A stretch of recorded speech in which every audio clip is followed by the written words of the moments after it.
வர வர ரொம்ப அழகாயின்னு போறடா நீ. மூஞ்ச பாரியா 35 கிலோ டபரா செட்டு மாதிரி இருக்குதா. டேய் காலையில பயங்கரமா ஓட்டுறேன். நான் ஓட்ட ஆரம்பிச்சேன்னா அவள் தான் தெரிஞ்சுக்கோ. நம்மளுக்குள்ள நம்ம மாப்பிள்ள இருக்குதா.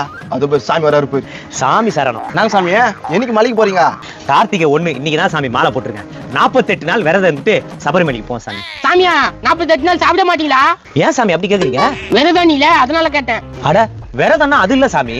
காலையில 4 மணிக்கு எந்திரிச்சு பச்சை தண்ணியில குளிக்கணும். என்ன பக்தியான குடும்பம். மாப்பிள்ள நேத்து எங்க அப்பா இன்னைக்கு மாலை போட போறேன்னு சொன்னா அவ கூட்டு போய் காமிக்கலாம். சரி உங்க அப்பாவை எதுக்கு நான் பார்க்கணும்? இவங்க அப்பா மாலை போட்டுக்கினே என்னென்ன அழகுதனம் பண்றதை நீங்க பாக்கணுமா இல்லையா? தப்பு சாமி தப்பு. மாலை போட்டா அவங்களுக்கு எந்த கெட்ட எண்ணமோ வரவே வராது. நான் கூட்டு போறேன், நீங்க ஒளிஞ்சு இருந்து பாருங்க. நான் சொல்றானே. வாங்க சாமி பார்க்கலாம். சாமி என்ன மட்டும் காப்பாத்து. யோ நான் திடீர்னு மாலை போட போறேங்கிற இதை கேக்குறியா? வா இந்த பக்கம் சொல்றேன்.